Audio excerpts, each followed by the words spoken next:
What's up, everyone? This is Sherry and Labrinthia. Hey, And Beans. Labyrinthia and B. Hey, Sherry, what's going on? What's going on? We got Oh, AB as our producer, so he forgot our order, but that's fine. What's up? You are. It's okay. We love you, AB. Team AB. You are I'm tuning sorry. in. Bye. You are tuning in, like to the She Said What She Said podcast. Okay. We just spent a little bit of time chatting with D-Sun over on the Players Pit. So we have already gotten started. This is normally when I would say she's a killer on the field. She's a killer on the court. Let's bring in Killer B, Miss Labrinthia. And I would come in like, hey, y'all. What's going on? Yeah, like Sherry said, we were just on the Players Pit with D-Son. Shout out to D-Son for having us, man. Putting us on another platform, adding us to the Twitch and everything he's doing. He's talking sports. League of Extraordinary Chicagoans. I hope I said that right. But shout out to him. Check him out if you haven't already, man. So Sherry, tell them what we're about to get into tonight. I'm super excited about this one. Tonight, we are representing Penn State. You better represent your school, girl.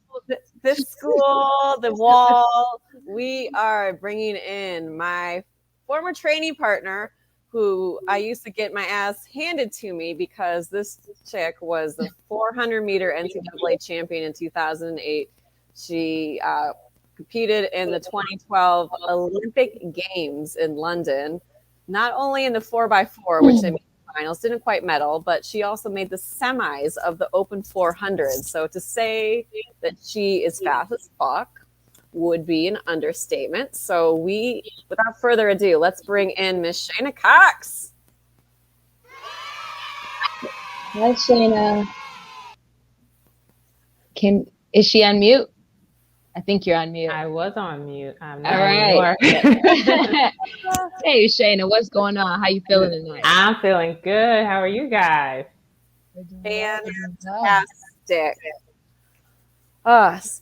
So many accolades. I don't even know which one to start with. But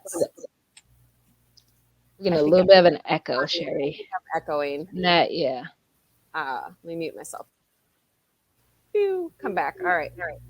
So many accolades. So Shayna, which is your favorite medal? Oh wow! I have never thought. That's a hard question to start off the bat. I don't know. It's gotta definitely be some of my medals from college. I think there's a lot of history there, and there's stories behind each one of them. Every year was totally different. Lots of highs and lows. So probably some of my Big Ten medals, I would say. Yeah. How many Big Ten championships did you win? Oh, wait. I don't know. That's a good question. I didn't look this up because I thought you would know it. I don't. You're starting out with some hard questions, Sherry. Dang, let her warm up a little bit. You started out real hard. Ask me my favorite color or something. Right. Something simple. Since we're gonna go simple, can we start out by just telling us about how you got started running track and then what led to those medals? Yeah, then we can get to the medals. So it's actually funny. I didn't even know really that track was a sport when I started. I started running in 6th grade. My brother, who's about 3 years older than me, was a freshman in high school. And one day he just did not come home from school at 2:30. And I was like, what are you doing? I'm going to tell mommy and daddy on you. Like, what are you doing? And he said that he was running track. I did not know what it was, but I knew that I wanted to do it. Sherry, you have an older sibling, that rivalry and really just like the need to do everything that your older sibling does. So yeah, my parents got me into track. I was in 6th grade, and that's kind of how I got started. Okay, so 6th grade, and Go ahead, Sherry. Oh, I was gonna say, did you start immediately running the 4, or were you like 1, 2, 4, 8? I honestly, I was a sprinter until I got to college. Actually, until 4 is still a sprint, but it's a long sprint. It's like one of those intermediates. Like it's like not It's a distance, sprint. but it's not a sprint. I feel like Even the 800 is a sprint nowadays. technically. But, I was a short sprinter okay. until I got to college and until I met Coach Johnson. And he thought otherwise. But yeah, I did the 55 indoors, did the 1 and the 2 outdoors, the 3 sometimes. So yeah, that's how I got started. That's what I started out with. Okay. And then what about in high school? Did you carry on just only track? That's the only sport that you played? How did you go to state? For the most part, track was the first organized sport that I played. I was a dancer. I started dancing when I was 3, and I stopped really in high school. But I only ran track in high school, and to be honest with you, my coach. So let's start out. My experience with track in middle school was really just whittled down to baton passes and drills. That's what we did every day at practice. We didn't do intervals. We didn't run. We didn't run until we got to track meets. So, and in my mind, if the track season started in April, then I would come out to track theoretically in like March. Like that's when I would start training. That's what I thought it was, because that's what I did in middle school. Right.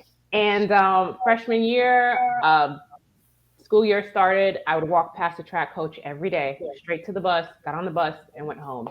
And every day he would say, "When are you coming out to track? When are you coming out to track?" And I'm like, the season. When it starts. Yeah, right. Expect me a couple days before the first track meet.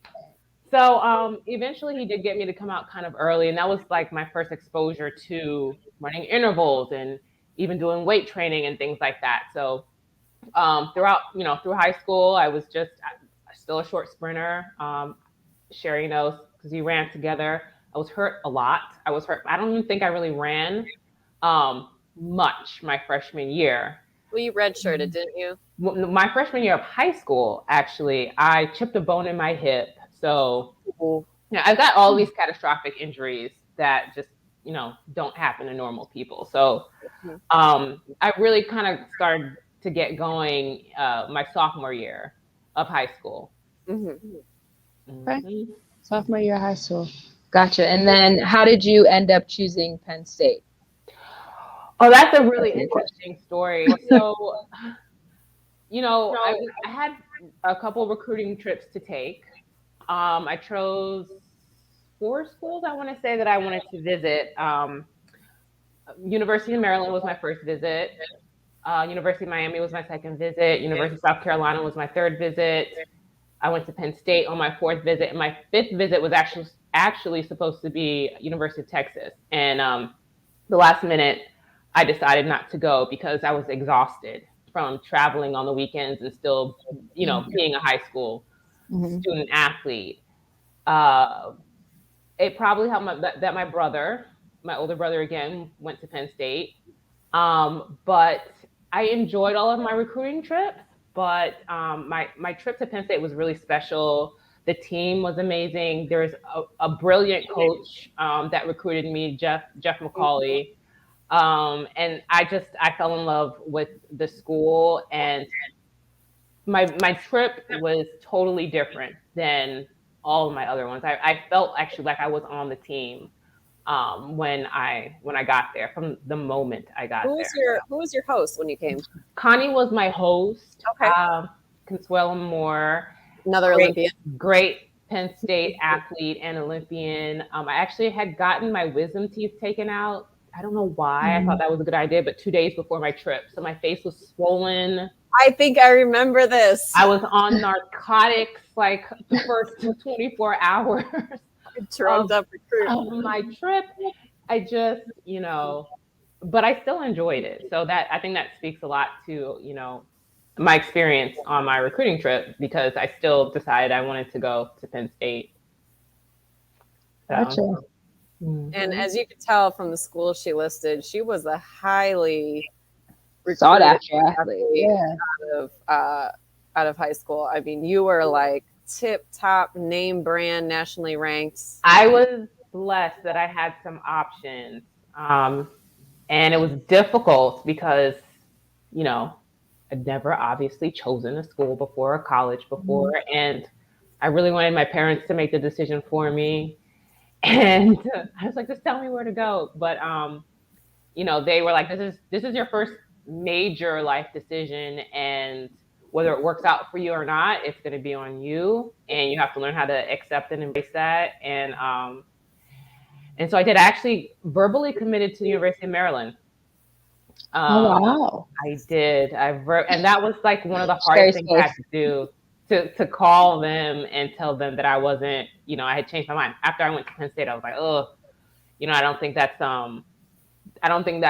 the best choice for me. So that was kind of hard. Another kind of hard life lesson at an early-ish age. Yeah. Sounds like your parents, they were on you though.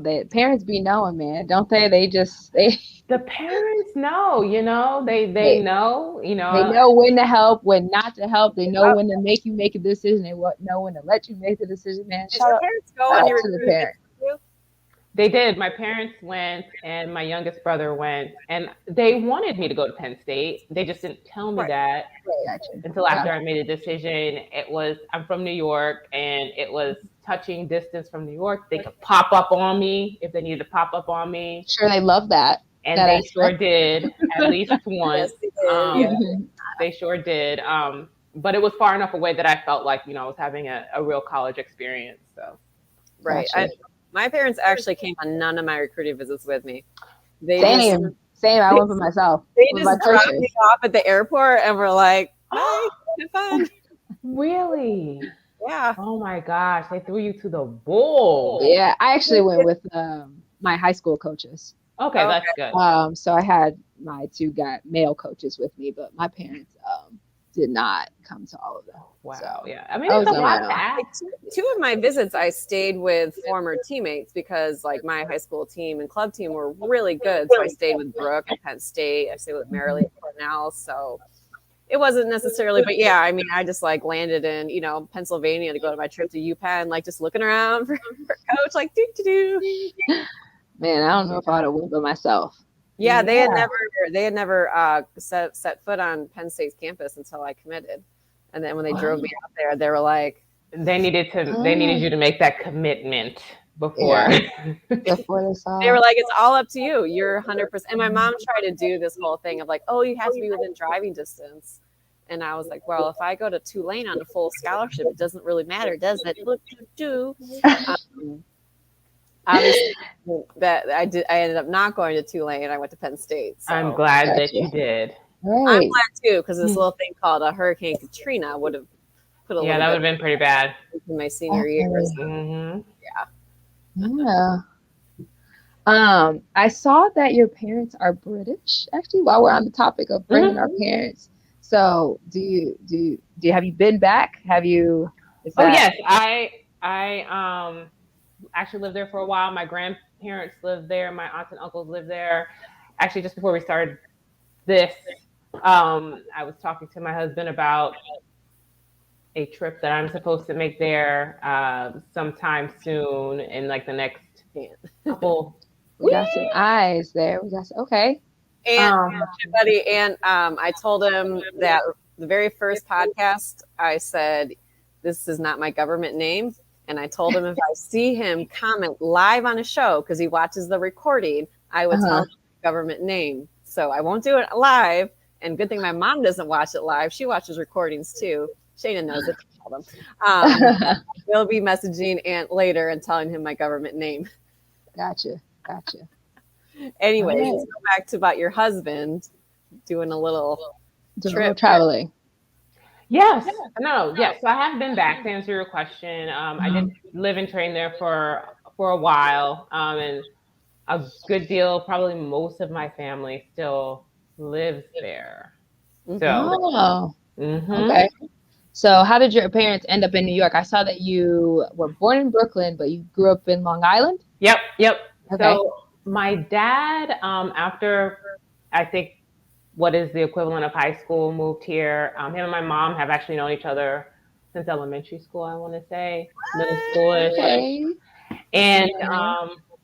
so he moved here, kind of after the equivalent of high school, I believe. And my mom went to nursing school first, so Mhm. she finished that out, and then she moved over here with him. And my dad moved here with his family. My mom moved here when they got engaged, and they've been in New York since then. So they've been Gotcha. here a while. They've, Okay. Which, I guess they've pretty much lived most of their life in the United States. yeah. Gotcha. So And we're you're now trying to get technically them to move to North Carolina. right. I'm working on them. I don't know. Hopefully, they're watching this and they'll kind of get motivated. Grandbabies need Yeah. there's They a Yeah. do. sir. They do. They do. So I'm working on them, and hopefully, sometime soon. But Gotcha. you know, you So you're spend your kind whole of life somewhere. I wouldn't be upset if they wanted to stay in New York.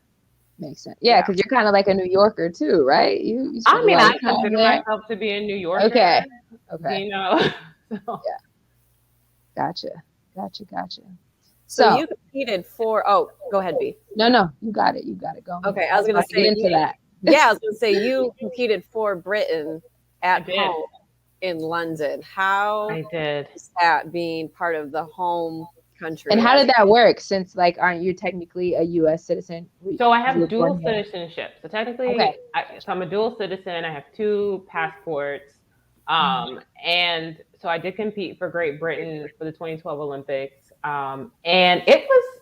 I mean, it was insane. It was crazy. I'm sure any Olympic experience is wild, but definitely that one just being at home was, you know, it was a lot. Even just the lead up to it. So like you see my race or you watch the games for 2 weeks, but it was really a whole experience that was, you know, a year long experience.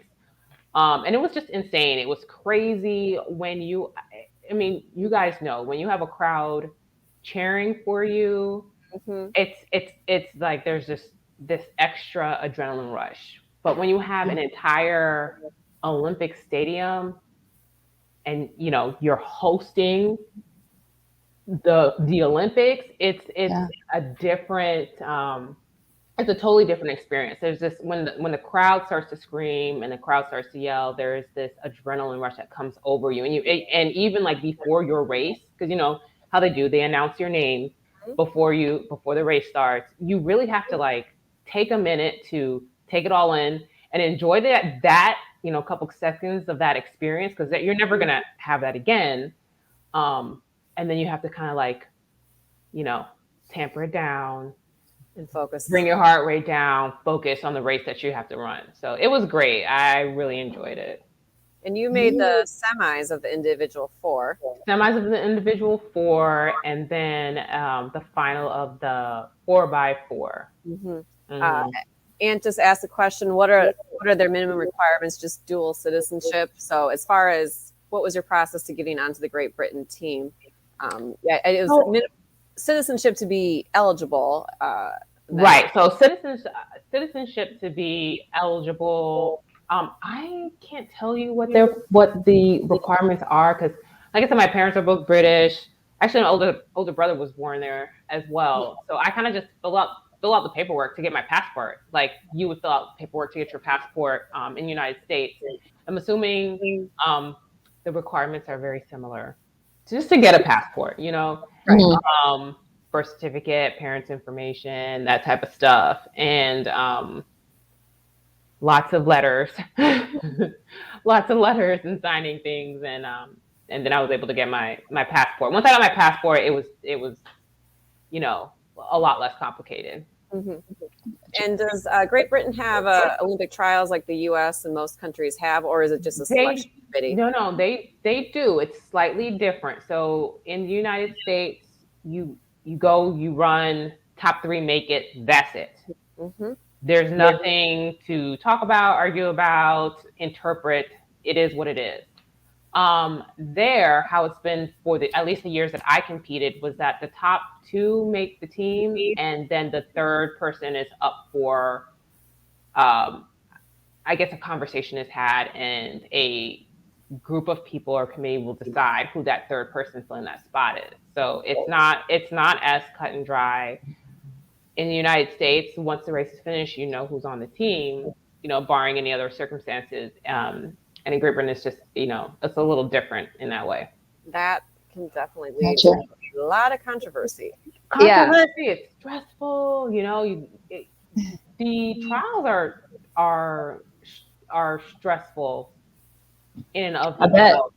But to leave, but when it's over, it's over. But to leave and not know if your season is going to be another 3 months or if your season is totally over, it kind of messes with you a little bit, I think.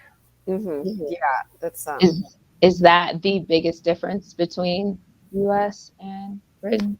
Or what are some of the other differences? What were the main differences? I think that was a component. That's definitely one of the biggest components of competing that I found to be different. I'm trying to think what else. I will say that the United States is just a bigger country. There are a lot more people. There are a lot more athletes that cycle in and out, and you may see that less so. So I did like the fact that if I was on a team or I was making multiple teams, I was going to be on a team with more or less the same people. And so you do have an opportunity to get close to people and spend a lot of time with people, or even have a certain bond on your relay. In the United States, your relay may be totally different from one meet to another. Right. Whereas in a lot of smaller countries, that doesn't go for only Great Britain, but even in a lot of other countries that are smaller, you have the opportunity to form a bond with your team, with your relay team, because it's like college. You're running with the same people. I know how you hand off a stick. I know how you take a stick. I know how. Exactly. I know your speed coming in. I know your speed coming in. That type of stuff. So we had one more question from Ant. You want to put that up? Any drawbacks from new or former teammates? Wait. Drawbacks. What does that mean? Yeah, Ant, clarify yourself. What do you mean by drawback? Is he asking for the T? Anthony, are you asking for are you asking about teammate? Any drawbacks? Anyone you didn't get along with, or anyone you didn't like? While he explains himself, you have a few medals with Britain's 4x4, right? Because you have some European ones. I think you have like a world. We have gold, silver, bronze. Oh, you know what? Did you forget again? No, I didn't. But you just got all these. No, we were. I was just thinking about some of my medals. One of my favorite medals is from indoor world championships from the relay. Because indoors is much different from outdoors, where outdoors your races are spread apart. By days, sometimes you may have 48 hours in between a race, whereas indoors it's a shorter meet. So I may have to run 2 races in a day. I might have to run round 1 and round 2 on the same day. And so it really is something that you have to get prepared for and to get focused on. I may have to be up at 8 or 5 or 6 a.m. to run my first round, and then run my second round at 2 p.m. And then, and then I'm also on a relay. So I think that was definitely one of my favorite meets, because it was challenging just to get yourself into the right frame of mind and out of the right frame of mind at the right times in a very short period of time. And my coach at the time really did a great job in preparing me for that, with the workouts that we did and kind of how we structured our workouts. We kind of patterned some of our workouts or some of our weeks in a way that it kind of mimicked that. So I think that was one of my favorite meets. What color medal did you guys get at that one? We got a gold medal. That's what I thought. We did. Was that one in Istanbul? Was that? That was on Istanbul. Harry Shake Straight, and she was our anchor. She's a beast of an athlete. She at the line. I mean, she literally gave everything that she had, and literally at the line, fell at the line, and we got our gold. Wonderful. All right. So Oh, Anne has clarified. Good yeah. experience out, or did you have teammates that didn't accept you? Maybe he's asking because you're American born. Okay, well, for my teammates, I'm African everyone was American. pretty kind to me. Mhm. We really like enjoyed being around each other. I enjoyed being around them. We laughed a lot when we were together. They were all just really that I felt like I had good relationships with all of my teammates. But there is some controversy when you are an American born athlete and because at one point I did run for the United States. Mhm. Um, and you decide to change your I guess your allegiance. And so there were things that mainly came from the outside, so from press or from, what have you, that I kind of had to navigate. Which I think I had pretty thick skin, so a lot of it didn't bother me. But and also I wasn't the only athlete that had to deal with that. There are a lot of So American borns on a lot of other teams. Britain, just I speak. mean, there are a lot of people who are the children of immigrants or the children of people who weren't born in this country. That's actually much more normal than Yeah. and more common than a lot of people Mhm. realize. Yeah. So I mean, like if I were faster than I was, I might have looked to see if I could have, ran under. My dad's from Germany. Like, could I have oh ran under his really? flag? Yeah. You cannot have dual citizenship though in Germany. So I probably Really? no. So he had to give his up. Oh So, wow. Yeah. but yeah, there's a lot of people that have, you know, parents from places, and obviously you feel connected to the country because Yeah. that's And Especially to be yeah, here. honest with you, We're all immigrants. it yeah, wasn't we are all immigrants. we Yeah. are. It wasn't as big of a deal to me as I think it was to other people because I grew up just always, my parents are British. Yeah. I grew up always thinking that I would run for Great Britain. Mhm. Okay. But I didn't I think I just really didn't understand that it was as big a deal to other people as it ended up being. So Well, Gotcha. let's talk about another special someone that also ran for Great Britain.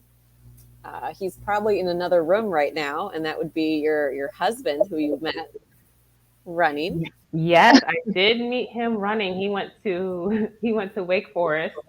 University in North Carolina. Mhm. And yes, I did meet him running. I did. We met in. It's weird because we're born in the United States. Have British parents, but we met in England in Newcastle. Oh, what are the odds of that? You know, Same background. there's a lot more that I won't bore you with the story, but there's We got time. If you want to go into time, we got What else time. are we gonna do tonight? okay. To I'll talk tell to you. Now, you. he will 'Cause I don't probably think tell I've you. heard the story. He will. No, you probably haven't. He will probably tell you a different story. His story is very much embellished, so don't believe any of it. But so okay, one year I was home at my parents' house before I left to go on the circuit, which is our kind of our run of European track meets in the summer.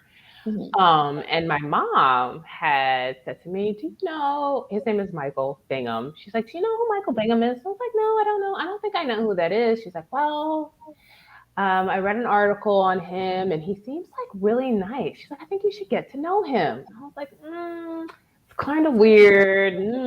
I don't think so." So Uh-huh. so I didn't pay much attention to it, but a few weeks or months later, I was actually in England. We were in Newcastle. I was at a meet. It was after a meet, and there was a large group of athletes who went out after a meet, and I saw him, and he looked familiar, but I couldn't quite place him. I Mhm. didn't realize it was because I had seen a picture of him in an article my mom had showed me. So I asked a friend of mine, Tiffany Ophelia, you know who she is. He's I, from I, Ypsilanti, Michigan, right by yeah, where I I'm. asked her to. I was like, "Do you know who that guy is? Do you know what his name is? He looks really familiar." She says, "No, I don't know. I don't know who he is. Maybe you should go ask him." And I was like, "No, I'm not doing that." So apparently, at some point in time, I hear she goes over to him later that night and says to him, "You should talk to my friend. She really likes you." Which no one said that. I just didn't know who he was. But Hey, look, but now she gets the credit because now y'all she married. gets all the credit. She She's set it up. the main character in our story, and so um, we later on in the night, we're kind of getting ready to go, and then we started chatting and talking, and we kind of made a connection that way. So, yep, History ever since. ever since. Yep, Ever over since. 10 years later. 10 Exactly. years and kids. 2 kids. 2 kids. Boy, girl. A boy and a girl.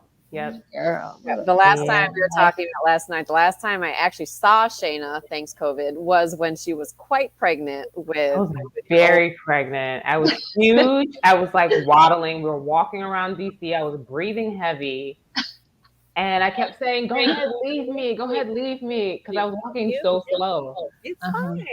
That was probably like 30 days before I gave birth or something Yeah, like yeah. that. Wow. Pretty. But what that was right after the African American History Museum had opened in DC, and so I did the whole little thing to get. I got tickets, like 9 and so I got the 6 tickets. I told Brooke, and Brooke was like, "I think Shayna wants to go." I was like, "Shayna wants to drive up from North Carolina? Hell yeah, let's do it!" So and we did. We did. That's awesome. I'm sure that was a good experience. I've been wanting to go to that museum.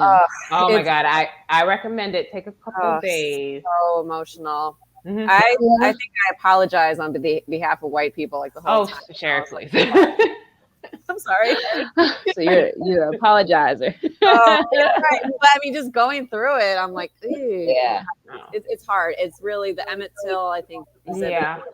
It was all very moving, very, very moving. I recommend it. To anybody who had the opportunity to do it. And I've heard that it takes people a couple. Some people will do it in 2 days, over the course of 2 days. So yeah, take your time if you do go. It's an awesome opportunity. Yeah, we did the lower 3 floors, and then we did the sports section, and then we were. Yeah, it was pretty cool. It was intense. Yeah, and then we went to the floors. And we ate. Yes, we did eat. Yeah, so the lower 3 floors, it starts from the very beginning of the slave trade. It kind of goes up, and then like at the Emmett Till is probably on like the 2nd floor, and so it kind of goes through the civil rights movement. So the different floors represent times of history, and then the upper part is like there's a sports section, there's like a music, all these different sections. But by that time, and we were just so emotionally burnt out that we did sports, and then I definitely got to make it. I've never been to DC, so I definitely have to. Oh my God, I know. One of my friends used to always say, DC, that we definitely have to take a trip. And I actually have a friend who moved, my roommate who bought the house. Mm-hmm. Tyler, she moved over to DC. You have to go. I'm like, I gotta go visit her now. That's so much to do in DC. You could be there that's what I keep hearing. Literally days. Yeah. There's a lot. I was just there with our other teammate, Clem, for a wedding the other weekend, and went back to Maryland. Yeah, I mean, it's so fun. Couldn't see Brooke, so Shane and I will be going to visit her, and Lena might be jealous. Out there on the West Coast. We do have to go. We've got to go get together again. Exactly. What's the dynamic like with 2 athletes in the house? Are you guys super competitive? Like, in the house. So I will tell you that I'll just say this. Like, even when we were dating, it was interesting because we both needed the same things from each other, if that kind of makes sense. And so it was an interesting dynamic because we essentially were long distance dating the whole time. We were on the circuit. We had 2 completely, I mean, it's like, dating somebody on a basketball team. Like, you see them when you see them, you don't see them when you don't see them. So we kind of saw each other when our schedules crossed over. But it was an interesting dynamic. We both understand each other. I think we are on the same page because we have the same amount of drive, Okay.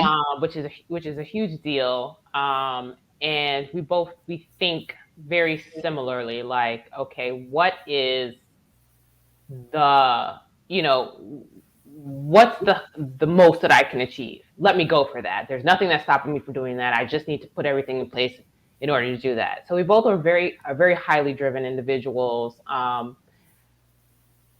I think, I mean, every athlete is different, though. Okay. So, our experience might be different from other people's experience, but we are both like pretty highly driven, which works really well when we're on the same page for something.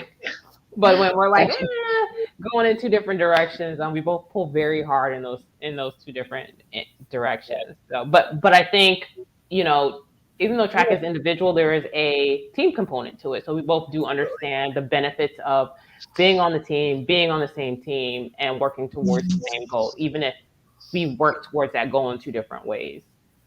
Gotcha. Gotcha. Mm-hmm. So my question is, how are regular children supposed to compete in sports against your children, which are the product of two Olympians? I'm sure. I probably sound like I don't know. I'm not putting any pressure on my kids to do Right. Do they track have to run track? or any sport. They may not want to do a sport, and that's fine with me. But I think there's a certain like personality trait that it takes to be good long term Yes. at a sport, especially at track, which is a sport that is mostly about suffering for long periods of time, essentially. Yeah. And I think they both have that. And whether they put that into track or whether they put that into, something else, science, engineering, I don't really mind so long as they're really passionate and they really like kind of gun for it. That's the only thing that I care about. Gotcha. That's a great answer. Mm-hmm. That's a great answer. and they're both really headstrong, really they get super focused on the things that they want and the things that they want to do. And for me, it's very obviously irritating a lot of the time, but I have an appreciation for it, for sure. AB said, great answer. Yeah, that's a great interview answer. No, they just got to be pushing. This is all. Okay, we have Adrian Cox would like to know, was traveling around the world to compete as cool and glamorous as it sounds? It is not as glamorous as it sounds. We are that's my brother, my oldest brother. My oldest brother. He is the reason why I even ran track in the first place. Shout out to Big Bro. Yes, he's the best big brother I could ask for. Yeah, it's not that glamorous. We are overseas for 2-3 months at a time, and we take a suitcase and a carry-on, and that is it. That is all we take. So that's all we wear. Most of those clothes are training clothes. Mm-hmm. And who knows when? I don't even remember where I used to wash my clothes, but they must have been washed at some point in time. Hope. Yeah. But it's totally normal today is Wednesday. It's totally normal to be in, Switzerland today and then be in Ireland tomorrow. I would wake up sometimes, I wouldn't even know what country I was in. I was just we would just move so much. The food in America is not the same as the food anywhere else, other places that you go. There are things that are similar, but they're not the same. So your body you train and train and train, you eat the certain foods, you have this certain sleep schedule, you're doing all of these things. Being an athlete is very much, as you two both know, driven on consistency, structure, and pattern. And then you go overseas and all of that is totally different. So now it's about you having to adjust to things. Mm-hmm. And I do think that your ability to adjust to things is very much related to the structure that you had beforehand. But there's just a lot of stuff. You miss a lot of birthdays, you miss a lot of family get-togethers, you miss graduations. I have my youngest brother. I've never been to a single graduation of his. High school, college. He's he's on to now his master's, and I've never seen him graduate. So that's sad. Yeah. For a lot of women, especially we've been seeing in this last kind of Olympic cycle, a lot of women are feeling like they have to delay starting a family, which obviously men don't have to do. So there are, it is nice. I mean, I would have never been to half the countries that I have visited if it hadn't been for track. But at the same time, there are a lot of things that you give up, to do that, to be successful at this dream that your friends and your family have supported you through. Gotcha. You touched on training. Can you tell me kind of like what your training regimen was like? Oh man, so it depends what time of year it is. I think the most rigorous time is the fall, as Sherry knows, because that's when you're doing your base training. So this is kind of when your coach can beat you up and not really have to worry about you having to perform on the weekend. So on a typical day, I would have, I'd get up and I'd have 6 a.m. practice, which is typically a long run or weight room. You've done those before, both of you. Yes. So, you're not even like, it's still yesterday. You're not even like registering what you're doing. It's still dark. There are stars, Yes. So you will have a 6 a.m. practice. Let's just say I'm doing a long run at 6 a.m., a couple miles. I get to go home. Well, you probably went to the training room first. Training room after or before. Yeah, right. Before or after. Very much a part of your life. Yeah. And then you would go home, maybe you'd have something to eat, and then your actual like heavy block of training will happen probably, depending, let's just say for me it was at 2:00. And that would last until about 5:00. And then after that I would go into the weight room. After that I would have to go into the training room just to make sure that I'm taking care of my body if I beat my body up for the whole day. So there are long days, but that's pretty much it. We do a long run, we do an interval session, which is like, broken up 200s, 400s, 500s, sprints. Then we go and, kind of follow up with the weight room and then follow up with the training room after that. And this is every day? I mean, essentially we were, on the track 5 or 6 days a week. We're in the weight room 3 or 4 days a week. Yeah, we usually didn't have morning practice on Wednesdays. Didn't have morning practice, and then we were doing long runs twice a week. Yeah. So, yeah, and then if you're in college, you're going to class. You're taking minimum 12 credits, right, or attempting 16 credits, I think, and passing 12 credits, and so yeah. It can be rigorous.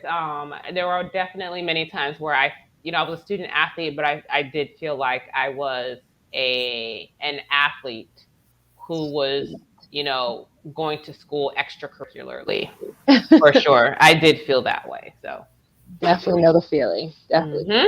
I'm sure you do. Yeah. But So I'm going to share a couple of my favorite Shanna track stories. Oh God, let's hear it. But no, it actually, one of my favorite memories that we have is, I was thinking about this the other day, it's completely random. Our coach decided to have myself, Shanna, Dominique, and Brianne run a 4x800. Oh my God. I must have burned this from my memory. I think I remember slightly. Yeah, it was just so, because so Brianne was an amazing 800 runner. Dominique ran some 8s, but Shannon and I, we did not run 800s. And they put us in, it was a home meet, and our main competition was Cornell. So I think Dominique started, Shanna was going, we don't know what the hell we're doing. We don't know how to run an 800 competitively. And so Shanna gives me the stick. I'm running third. However, the person from Cornell running against me was Morgan, I can't remember how to pronounce her last name, Usani, but she for the States for a long time in the 800 and 1500. So even though Shanna probably gave me a 100-meter lead, she still caught me. I'm pretty sure she ran 10 seconds faster than me because she was multi-time All-American. gives Yeah. it to Brianne. She catches the girl, but not quite, and we lose by like this much. And they ended up breaking our facility record. So our little group of sprinters with myself and Shayna just trying to do what the hell we want to do. Listen, And almost did it. We almost did, And but almost did it. It sounds like. I didn't know what I was doing. I just was No, like, it's okay. I didn't either. probably crying half of the race. So And what's crazy about track too is like even though you guys run the 400, like the 800 is totally different. right. Like it's totally different training, right? It's totally different. Like A lot of like when to go, when to. It's like pace. It's totally different. Yeah, it's totally different. And it's just, and the 400 is so specific because it's all about how efficiently you use your energy and what type of energy you're using. And like you said, the 800 is totally different. The 100 is totally different. But in my mind, even though I'm not like running 10-7 in the 100, I understand that you're running. You just run. You just run, and then even when by the time you're tired, the race is over. Yes. Yeah, but the 400 is a beast of a race, but that 800, I mean, it's pretty much a 400 times 2. I mean, that's what it is. Which is my little stint in track. I ran the 400 as well, and it was not a pleasant race. It was not pleasant at all. Like, who did that to you? And that's probably why I didn't go back. That's probably why you didn't. Because listen, if I would have started with the 400, we wouldn't be having this conversation right now. I ran the 1 and 2 in high school primarily as well. So did I. But the 400 was like my race, and it was. I feel like I passed out after every one of them. I didn't know how to run it correctly, and that's why I brought up like the 400 from the 800 is different. It takes a few times to learn it. I didn't know what I was doing. Clearly, about the 400, nobody starts running track and says, "You know what? I want to run that 400. That's gonna be my race." Nobody chooses that. Like you get put into the 400 because maybe you're too slow for the 1 or the 2 and you're too fast for the 8, something like that. Like that's how I got there. I don't, apparently I wasn't 100, 200 material. Coach Johnson had decided. But, like nobody says, you know what, that 400 is looking real. That's going to be my race. Nice. That's going to be my race. Nobody says that. Your coach tells you that it's going to be your race. Absolutely right. We also sometimes indoors ran the 500 or the 600, which were actually turned out to be my specialties. And part of the reason why they turned into my specialties was because Shayna was so fast, Dominique was so fast. With them running the open 4, at minimum, the best I could ever do was 3rd. So I ran these other races so I could actually have a fighting chance to keep making Big Ten finals. And, so it was like we literally had one meet. I'm gonna tell you, Shayna. My junior year, I came back. I was sick for a little bit. So my first meet was a home meet. We ran the 500, all of us, me, Dominique, Shayna, Brianne. I got 4th place. The next week, we went to the New Balance Classic at the Armory. Brianne was running the 8. You and Dominique were running the 4. I ran the 5 and I won. I was like, what? This is what. When we in college, I was like, thank God Sherry is good at the 6 and the 5, so Coach Johnson don't have to come looking for me to run those races. I was like, she has it. She's got it. That's all her. I don't want no parts of it. No, thank you. I'm good. Thanks. You did run, though, a few times, and I actually found this. It was the media guide from 2010. We were both still on the all-time top 5 list for the 500. So Shayna ran a 109, school record holder. I ran a 113. So that's how much faster she was than me over 500 meters. Even the races that you hated. Yeah. So when Shayna said good thing Sherry was good at it, no, she still was better than me. Listen, Sherry, that was all you. I was like, you got that shit. But it was also you run that 5 and that 600, girl. In a weird way, I enjoyed it. And part of the reason why was because I got to train with like some of the best athletes in the country, but then not compete against them. So it was like a nice kind of. I don't know if you guys, Sherry was probably like one of my all-time favorite training partners because she is going to keep you honest. Mm-hmm. She's always positive. I've never heard a negative thing coming out of her mouth. You know, we're all suffering, we're all like dying, and I've never heard a negative thing coming out of her mouth. I've like at all. She was seriously one of my favorite training partners that I had. Like she's gonna keep you honest. Like you're not gonna like They're messing around. No, you're not gonna mess around. You're not gonna like kind of squeeze one out. You really have to be honest. And that's one of the things about track. It's like you can't hide. It's not like a team sport. Like a lot of team sports, I'm gonna say soccer. Maybe you're not having a good day, but you can kind of still win. Like if you get the baton and you're not having a good race, everybody's going to know. Mm-hmm. Everybody's gonna know. When you get that baton, you fade to the back. Yeah, we're gonna know you're not having a good day. So, AB popped up something negative about me. Talked to the Lions with her, and that will change. I'm just sad about the Lions. But I will say I can certainly be named, but I do like with one of my training partners now for my Spartan races. There's something about me that I always have to be positive when I train. I don't know. I don't know what it is, and I also chat a lot when I train. Even if I was like always chatting in between intervals, and I was like, did. And I loved it. I really did because it kind of kept kept you like in a good space. Kept the oxygen flowing to your brain because you have to actually respond to Sherry because she's going to ask you a question. But I liked it. I really loved training with Sherry. It was great. Yeah. It was a privilege and an honor to train with you because I can be like, yeah, I trained with this Olympian. Right. Stop it. That's awesome. That's awesome. So I have my next question is, what's life like after track? Being a mom, being married. That's a great question. I'm gonna tell you the honest truth. A lot of athletes really, especially professional athletes, they really struggle, and I don't think this only holds true for track, but with a lot of sports, they really struggle with the transition because you have to be so focused, very narrowly focused, with your sport in order to be the best.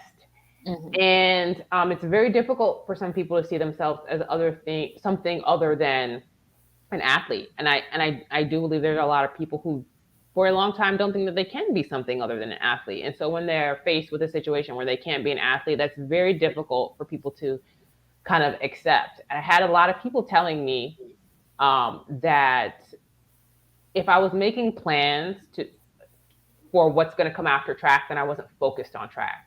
Imagine what that does to me because most people, 99% of people, when they're done with their sport, they don't end with, an Olympic gold medal. Most people do not. Most people don't end because they want to. Most people end because they have to. So imagine how that would make me feel if I was the type of person who would not be preparing for that or would not be thinking about those things. For me, thankfully, I love track. It led me to my absolute best friends. It led me to my husband, led me to the place where I live right now because I moved to North Carolina to train. Mm-hmm. So I love track. It will always have a special place in my heart. So of course the transition was a little bit sad. Yeah. But a part of me was also very happy to be doing something else. And I kind of have always been, up until the moment where I signed my contract after college, I really didn't think that I was going to run track past college because I was like, this was fun. I came here to run track. I'm done. But some people were like, you should give it a try, see what it's like to compete post collegiately. But I, had always kind of been thinking about that in my life after that. So the transition was difficult, but I will say that my experience as a professional athlete and even a collegiate athlete, I carry a lot of the things that I learned with me in what I'm doing now. Even just being a mom too, kind of having to be resilient, having to forego sleep to do XYZ. I mean, I was talking to Sherry a couple hours or days ago. I'm not really sure now. It was last night. And I'm in nursing school now, and that is very challenging. It's extremely challenging, and I'd like to say that I kind of bring some of the things that I experienced and learned as a collegiate athlete with me, put them in my toolbox to kind of move forward. But it's different. It's very different. I'm not outside for 5 hours a day, but I'm very highly motivated. I'm still motivated. So I posted something on Instagram the other day, and I said the game is different, but the approach is the same.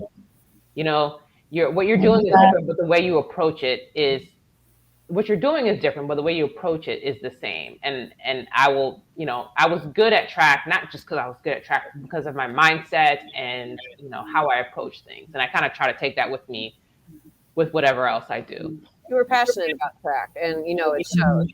I was passionate about it. I was passionate about, dotting my I's and crossing my T's and leaving no stone unturned, to being incredibly thorough at what I did. And the other thing I think that made me good at track was just that winning was nice, but more than that, I just really hated to lose. And that is, I've heard people say that before. That is like the, you know what I'm saying? Like that motivated, like losing was like, it fired me up more than winning. Like winning was nice. I would win a race. I'm like, okay, whatever. But losing, that's what like really pushed me to do everything, literally everything. I wanted to show up to NCAAs knowing that nobody had done more work than me. That's literally what I was thinking when I was getting on the line in NCAAs. I was like, I know no one's done these workouts. I know no one's run these times. I know no one's done this or that. So yeah. How did that feel? You obviously you had a very decorated collegiate career. You won, we don't even know how many Big Ten championships. You have All-American, I don't know how many times, but your senior year for your final meet, so to win both of your events, kind of what was that feeling? It was a lot. I remember, so I had come to college to win the 400 at NCAAs. That's what I wanted to do. So when I did it, I wasn't even relieved. It was just like something that you're kind of like checking off the list. Mm-hmm. But it was when I ran that 4x4, I was like, that's what I was like really emotional about. I remember before the race went off and it was hitting me that this was going to be my last race of my college career. And we were standing in the circle praying with the University of Arkansas, where my coach is now. Mm-hmm. And I was just so overcome with emotion. I came to Penn State because I wanted to be a part of a team. When I was in high school, I went to nationals and I went to lots of meets, but I went by myself. Mm-hmm. So that's why that 4x4, that relay really meant a lot to me. And so, yeah, I was excited. I was happy. I was, more than anything, I was relieved. Mm-hmm. I was relieved. Yeah. Gotcha. That's the way to go out. That's the way. If you're gonna go out, you go out with a bang and you win it, your last race. That's awesome. I love that. And the people that you want, it was such. You still have the school records, in case you didn't know, in both the Open 4 and the 4x4. Because that was like the accumulation. Penn State wasn't good at track when I was in high school. We started getting better my freshman year. We got second place. Oh, hey, there goes hubby. Hey. So glad that you're on this team. You got a real teammate right here. But it was kind of like, he says he's still faster though. Okay, we're gonna have to go in the backyard. Like Penn State started getting don't better. Do that. And so it was kind of like the accumulation of all this hard work. At least for me, it was like, we set the school record in the 4x4 my freshman year at like maybe 3:39. We set it again sophomore year at like 3:37. 2 years after I graduated, these women ran 3:27. And that is just like, you as someone like myself, like I love to see that legacy kind of build and carry on. It was like my children, because all of them were were there when I was there. Listen, we came a long way. Like Sherry saw us come a long way. When I came to Penn State, actually, the coach that recruited me, Jeff McCauley, Mhm. he left my freshman year. I was hurt my freshman year, so I didn't compete my freshman year at all.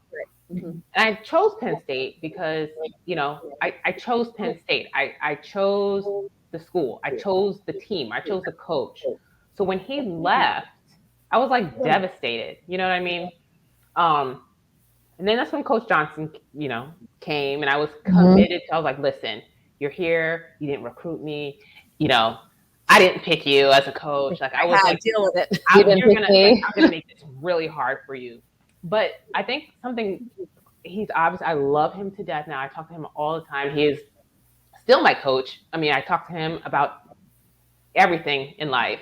Um, but like when he first started with us, like we were a disaster. We had no discipline. We had no goals. Like we were just like all over. We were just like a group of very talented people with no direction. Yeah. Mhm. And he really kind of I remember he would get so frustrated with us, like when we didn't do the things that he wanted us to do. I was like, why does this man keep getting so upset with us? And it hit me one day. I was like, wow, he really thinks we're good. Like he really actually thinks that we can like do something. And that's when I like decided to just okay, this is gonna be my partner. We're gonna do this. I'm still gonna do the things that I decided I was gonna do when I came to Penn State, and we're gonna do them together.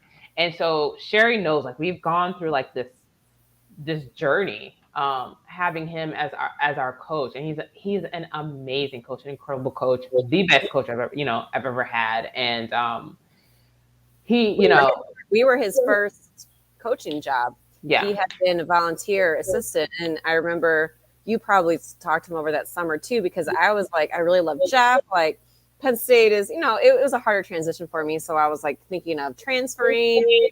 And so, Coach Sullivan was like, "Oh, we'll just talk to this coach." And after one conversation, I was like, "Okay, I'm staying." I remember. I was like, I decided before I talked to him, I was like, I'm not gonna like him. I'm not gonna like him. And like he really took the time to get to know me during that summer, to get to know me as a person, not only as an athlete. And yeah, I mean, he was like I think he's the best thing that happened to Penn State. I really do. He was. And I had the same, right? Because like, well, this guy hasn't had, a coaching job. He's only been volunteer coach, blah, blah, blah, blah. I mean, he coached underneath one of the most legendary coaches ever. But still, I had that. I was definitely, but within just like one conversation, I was like, okay, I'm staying and I love him. Yeah. Yeah. These coaches can make a big difference. They can make or break. They can make or break your whole college experience. Yeah. Your whole college experience, but just like imagine as a parent sending your kid to school, like away. You don't see them. Yeah. You don't know what time they're coming home. Like you don't know anything. You don't know what they're doing at all. You don't know even outside, because we have lives outside of the track and outside of the classroom, and that I was in the best of hands with him, really, because I did have a life outside of track, and I did have to navigate a lot of different like personal things, as everyone does in college. And he was a great person, because I always say Coach Johnson, he doesn't coach the athlete, he coaches the person. Yeah.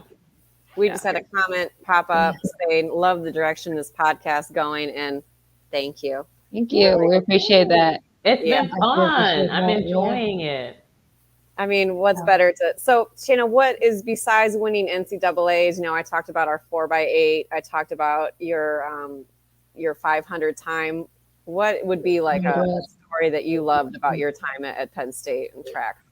It can include me, but it doesn't need to include me. Kind of just like a moment that makes you smile when you think about it. Oh God, I've got so many of them. I mean, I could not have written my college experience. Like it was crazy. It was wild. I wouldn't change anything, even though there's probably a lot that could be changed. But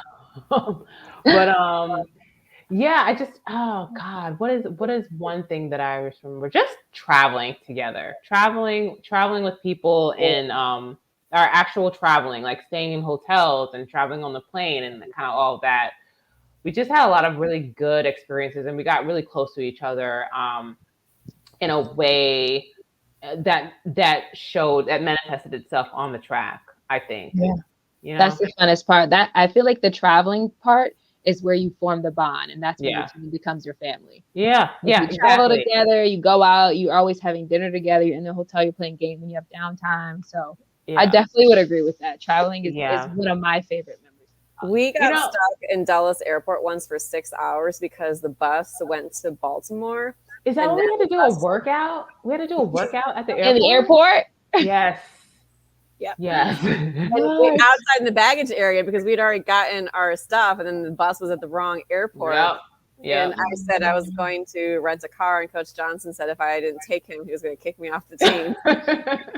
So we had to Coach Johnson wasn't no joke. He was no joke. The Listen. airport workout. Yeah. airport Man. work I out. remember putting on my sneakers and doing a workout, and we went on a run or something like that. People looking at us like we were We're on the crazy. parking lot. And I was looking right back at them like they were crazy. I was like, listen, I don't know why I'm here either. Please So. save me. That's funny. So I have one last question for you. Knock it out. What advice would you give to a young girl trying to accomplish those same goals or similar goals, like whether it's to, run in college or play a sport in college or, be an Olympian? What advice would you give her? Yeah, I mean, I would say, do your due diligence. Track is one of those things where if you don't do the work, if you skip a day, if you skip a rep, it'll show. And more than anything, you will know. And that's what's going to mess with you when you're on the line against people that maybe have run faster than you or have better times than you or maybe are bigger than you.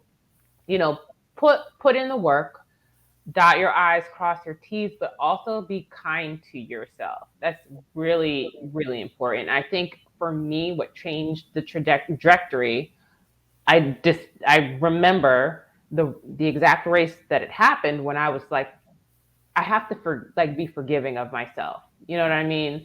And after that, my career just like completely changed. So just do the work, but also be kind to yourself, and that's something that I think that works in all sports and kind of all parts of your life. Gotcha. That's good. That's good advice for right now. We have to. I'm not even going to ask another question. Beautiful answer. Shayna, thank you so much. I had fun. Guys, thank you for having me. I want to come back. Of course. Yes, come back. I think we should get, you know what I think? I think we should get the group, like some of y'all teammates. And like if we could do like a group with like everybody and like talk about these. I think that would be fun. There's a lot of things that I could not talk about that need to be talked about. I think other people. So I'm here for it. We gotta set that up. List of who we think. Absolutely, I will. But thank you guys for having me. I enjoyed it. I'll keep watching. Perfect. All right. Thank you so much. Thank you so much. And AB, you can take us over into our quick commercial break. Tranquility, Trey Bella. Alleviate the stress of your day. A fresh approach to nail care service at the top of the pampering scale. Awaken your senses with no chemical smells. Relax. We're at your service with professional, personalized treatments. Enjoy a manicure or pedicure tailored to you. Trey Bella Nail Spa. 10349 South Halsted in Chicago. Follow us on Facebook and Instagram at Trey Bella Nail Spa or book at TreyBellaNailSpa.com.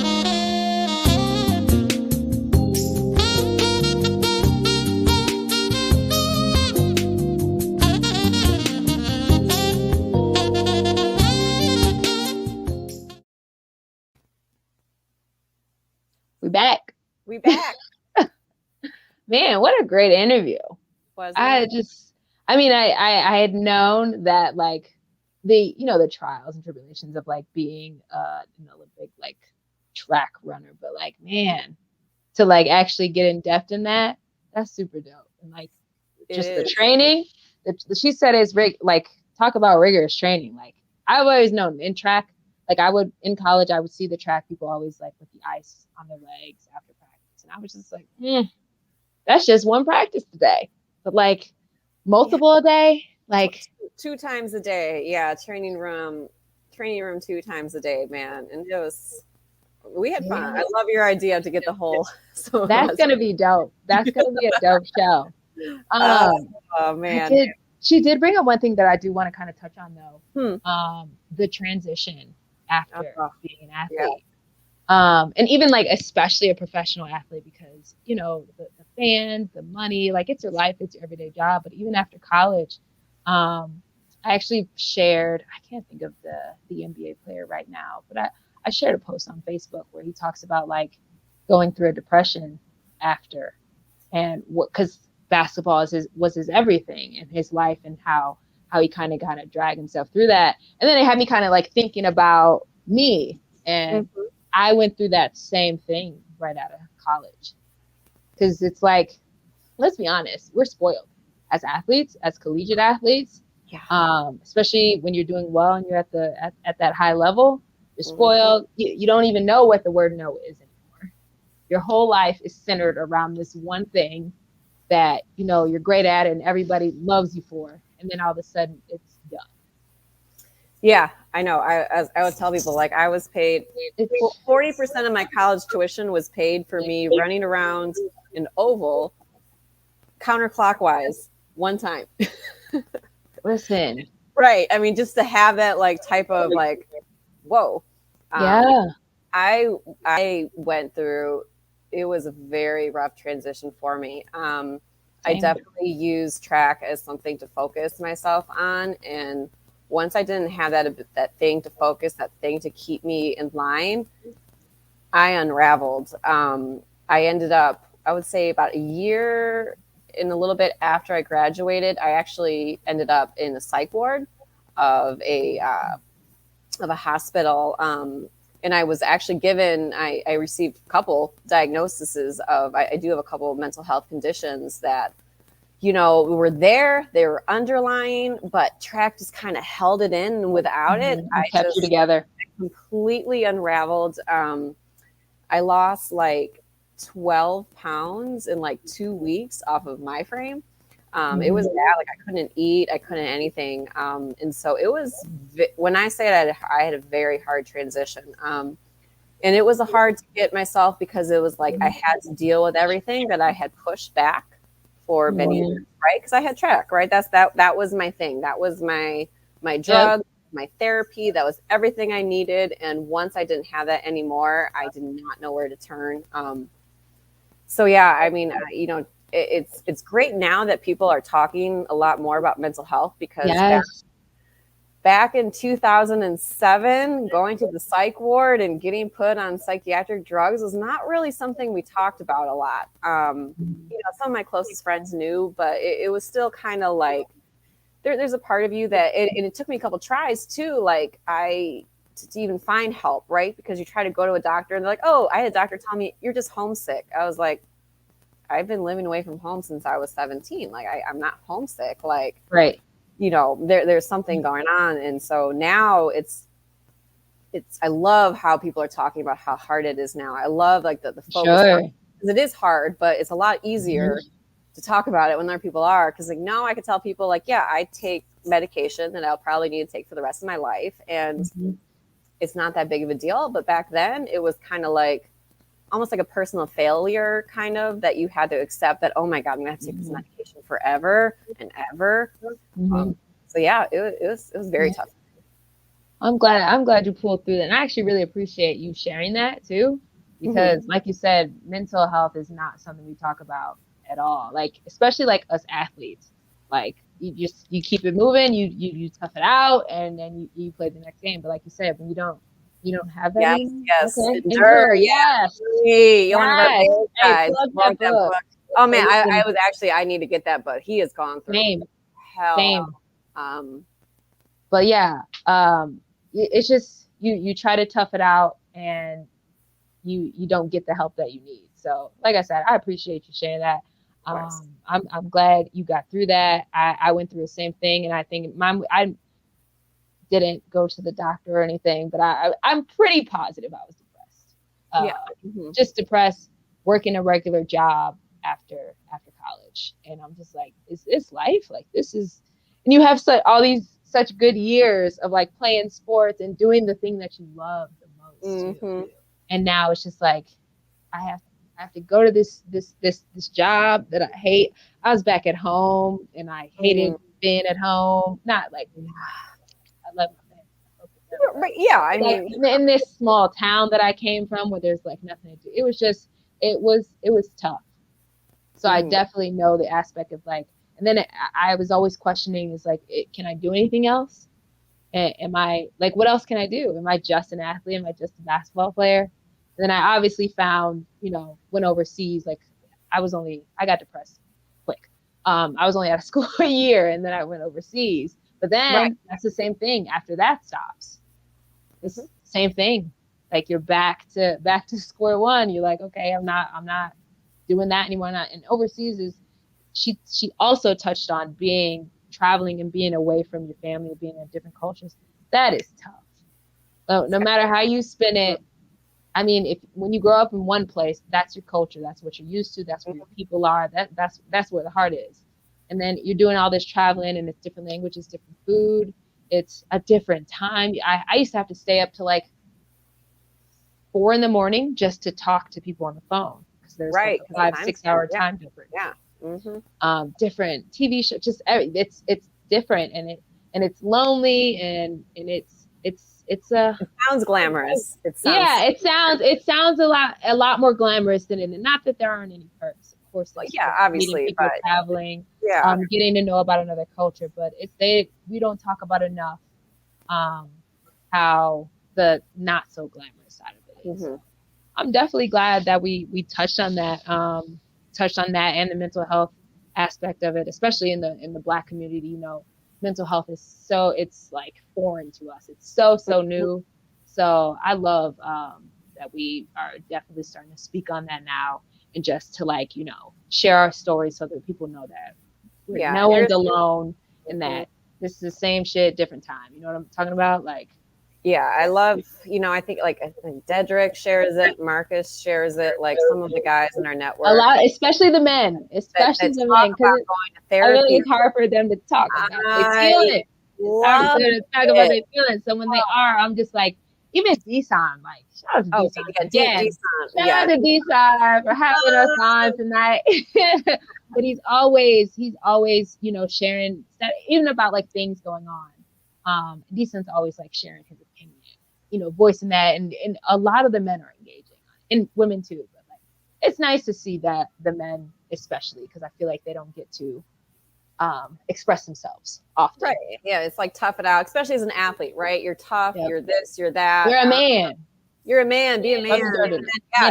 It's hard. Like once you're human. No longer, we all human, man. Once you're no longer athlete, right? And I mean, I know. For me, like finding like flag football as another outlet for competition was phenomenal. I mean, for me, now that I can't play flag anymore, I had to find something else, right? Like I need something to train for. I can't just like. And now, we're just finding ways to navigate, and like you said, flag football is like my new love, but I still navigate, the world the same way. Just like what you said in the interview, you know what I mean? You're still just a different game. Still the same regimen. So now that's what it is. And working it out. Yeah, exactly. The other thing that I love what you said about her children, of kind of whatever they're passionate about, whatever they want to drive toward, that's what she'll push them to, because you see so many parents out there trying to mold their kids into being a mini them, or doing the things they weren't able to do. Like if you couldn't play football in college, you're going to try to push your kid to do it. And I love to hear she's in science and this, because there is a lot of things that a kid can be passionate about, and they don't have to be passionate about athletics. Exactly, for sure. Just because the parents did it. Yeah, I mean, as far as like being a college athlete, Penn State, obviously that's a top school, but like if I wasn't passionate about track, it would have been miserable. You know, to do that, doing something you hate at a top level, putting in all that work, and you don't love it. If you don't have that drive to get up at 5:30 in the morning, there's no amount of tuition being paid for that would make you happy. And it's, you know, my advice to parents that want their kids to get a college scholarship in sports is like focus on academics. There's more academic money available, and having great grades will open up more doors where you can do things like get an academic scholarship somewhere and then just walk onto a team, or, you know, get half and half, like this and that. There's just so many more opportunities to focus on when we focus on academics rather than just focusing on athletics, because it is getting wild. Or anything that you love. Yeah, man. Music, sports, band, whatever extracurricular that you love. If you put it all into them, focus on that. I mean, there's opportunities, right? There's opportunities out there. They got all kind of scholarships for these kids these days. I was actually watching the special on Netflix, Black and White, Colin Kaepernick's show, and I haven't watched that yet. You gotta watch it. I just finished it, and it was so good, so good. But we were talking about if you don't love it, if you don't want to play, you know, how she said she didn't want to, if the kids didn't love track, if they didn't love sports. Well, Colin, I don't want to give it away, but Colin he played baseball and football, and he was basically was very, very good at baseball. Right. But his love was for football. So I don't want to give it away, but he had to make a choice he didn't want to do. And obviously y'all know what Colin Kaepernick does. Right. Quarterback in the NFL. So y'all know where that went. But he could have taken that route with baseball. And he did, because that wasn't where his heart was. So your kid, their heart has to be in it. They definitely have to love it. Yeah, it comes out, man. Yeah, if your heart's not in it, what a miserable. It just, I mean, you know, when people talk about hating their jobs, like it's time to make a change, right? Life, the only thing we can't get back in life is time. And so if you spend your time don't do something you hate. Like I never complain about my job because I like my job. I mean, for a job, you know, I don't necessarily insurance, but I enjoy my job. Like I enjoy what I do. I find like little nerdy pivot tables and Excel shit that I get excited about. And I mean, obviously I work to live, but like, I don't live to work, you know, it's love you, AB. Yeah. It's like, we're only here on this earth for a short amount of time. And it's like, we have to find ways to, like, you don't want to be miserable during it. Yeah. Got to find time for the things that you're passionate about. For sure. For sure. But yeah, man, that's all I got, man. We got a little deep right now. I know, man. I was going to ask you about that. And here we are talking about psych wards and this and that. And that's because Shanna did such a great interview. Right, man. She got us thinking. Loved it. All right, B, I'll throw it over to you. Give your shout outs for today. Right. Shout out to all the fans and everyone that tuned in watching. Again, big shout out to D-Son for having us on tonight, the Players Pit. We super, super duper appreciate you. Shout out to AB, you know, with the sounds and getting us on tonight. Shout out to everyone at the Chicago Clubhouse Podcast. We appreciate you guys so much. Go ahead, Sherry. Absolutely. Shout out to D-Son.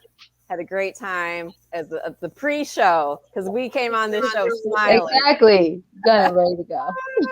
Obviously, shout out to AB for producing. You can give yourself a little round of applause, AB. Yeah, I think you're on mute. And obviously, T-Nick, we miss you. He does all our promos. I'm not good enough at Photoshop yet. I have been practicing in Photoshop, and what I've been doing is I've been taking my sister's dog and putting them on everything. That's a good start, Sherry. That's good. I'm here for that. So I'm practicing. I will take that over eventually. But really, you know, my big shout out is to Shayna. Like, that was such an important person in my life for that period of time. And it's like one of those things where, you know, I was a couple years older than her. I left college. You know, she got married, had a kid. I went this way. I hadn't seen her a ton. And it's like, it's never too late to renew a friendship. We were already talking. She was like, oh, well, you know, if you have an event to go to in DC, I was like, I don't need a reason to go to DC. Just be like, come to North Carolina or come to DC. I'll be there, girl. Let me know. Yeah, she is an inspiration. Definitely was an inspiration. We'll absolutely have her back. We gotta when we get the crew back. Oh man, B, you are an honorary member of Penn State Track and Field. You are already. Hey, stay lit. Get you some beer. May also be Coach Johnson too. Yeah, shout out to my Coach Johnson, man. He helped guide us and help us become the women that we are today. As much as I love women and women helping women, you gotta give it up to the guys that are champions as well. Those true allies, man. So definitely. On that note, we are out for tonight. Everyone have a good night. Good night. We out. Later. We out. That's it. Yeah, we done here. We out. Okay, so we out. If you're not watching this, flag on you. This has been